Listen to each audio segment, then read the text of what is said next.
Our first guest tonight is an Emmy-nominated and Golden Globe-winning actor you know from his work on House MD, Veep, and The Night Manager. He stars in the miniseries Roadkill, which airs its fourth and final episode Sunday night on Masterpiece on PBS. Let's take a look.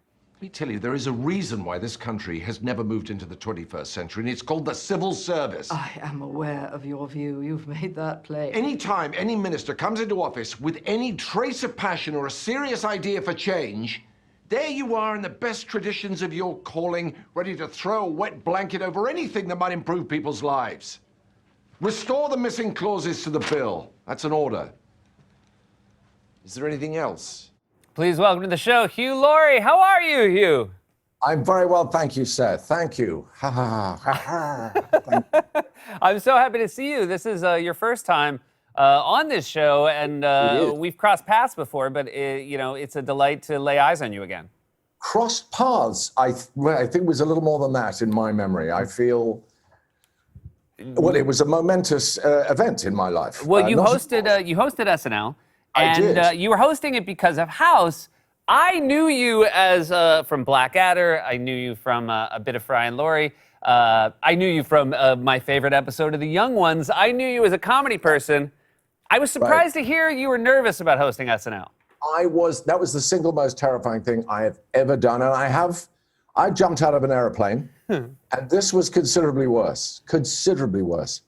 Although when I jumped out of an airplane, I had an instructor tied to my back. And in the case of SNL, you were that instructor tied to my back, and you guided me. That's so... A gentle and loving hand, and I will forever be in your debt. I'm not going to repay the debt, but I am. Thank you for that. It's just nice that you acknowledge there is a debt.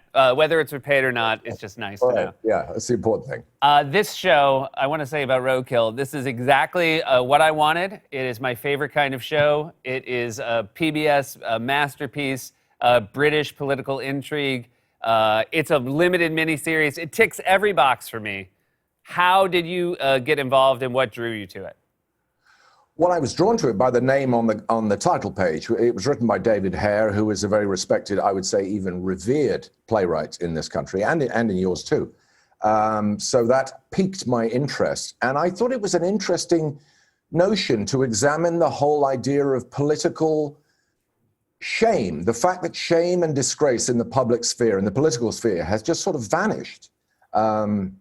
Weirdly, it's been sort of replaced by shame in the private sphere, or the sphere of the private citizen.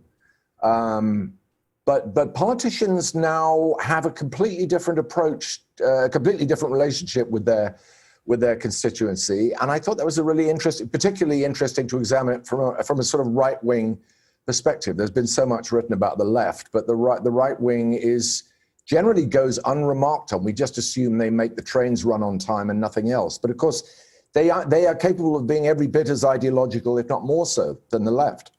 It is fun to watch a show that is both about politics and about bad behavior in politics that isn't tied directly to the moment we're living through. I mean, a lot of it overlaps, and you can certainly see, when we talk about shame and being able to escape being shamed. But it must be fun to play a sort of charismatic politician who is ultimately trying to get away with stuff.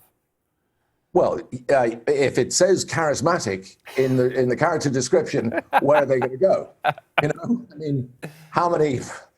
Yeah, it was. But as you say, it was very peculiar. It seems peculiar to me now, looking back. We made this we started it just over about a year ago. And I think there's just one mention of Brexit, no mention of the pandemic, even though it was kind of on the horizon. And it seems so distant now to me. It seems almost quaint, like we're doing something about Tudor England. It's, the world has changed out of all recognition in 12 months. And I would like to offer it as a parallel universe where none of the characters are drawn from contemporary politics. It's a story set in a parallel universe, and I'm a parallel person. I think we need more parallel universes. We need to take a light break from this universe. That's exactly right. But it is funny how you consume stuff that was made right before the pandemic. For example, there's a prison riot in the first episode, and I was watching it thinking, no one's wearing a mask. Guys, you can't prison riot without your masks. If you're going to riot, please throw chairs. Don't punch. Throw Yeah. chairs from at least 6 feet. You can throw a chair from 6 feet away. They're not heavy chairs. If you can't riot. It's that simple. Yeah. You went to a university with Emma Thompson, with Stephen Fry, and you Correct. had at the time a very famous review. I guess is that what you call the Footlights?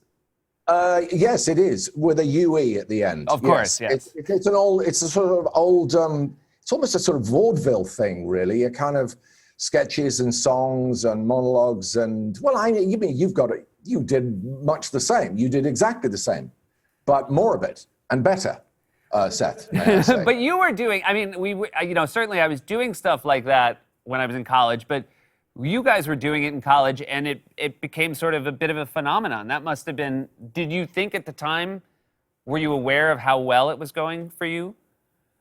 I knew it was pretty good. I was proud of it. I knew it was, I've spent so much of my life in a position of abject shame.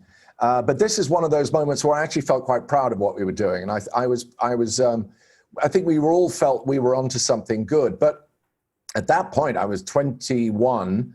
I had no idea about doing this for a living. I mean,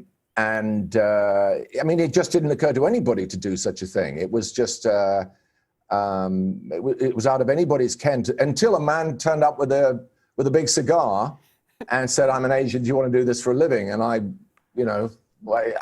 give it a go. And here I am. I think one of the first times an American audience obviously got to know you was from House MD. Your father was a doctor, and your son is in medical school, correct? I am proud to say that I am the ham in the sandwich of genuine doctors. And yes, my father, who I absolutely worshipped, was a general practitioner, and my son is now a junior doctor. He's just had a pretty hairy 4 months dealing with COVID in the ER, but he's now just sort of come out of that and back on his rotation, and is at the moment he's on psychiatry and rather loving it, and I'm a bit nervous about that. I just don't know that one ought to have a child who's a psychiatrist. I just find it slightly unnerving. I feel there may be judgment. Right, of course. It is interesting to me that your son became a doctor. You were obviously an actor. You have a piano behind you, I see. And your children were musical, right? Yes, they are. Yeah, absolutely. Oddly enough, I think it seems to me that doctors are above averagely medical. First of all, actually, they're above averagely funny. I find doctors funny. They tend to be quite, there's a hint of the performer in a lot of doctors.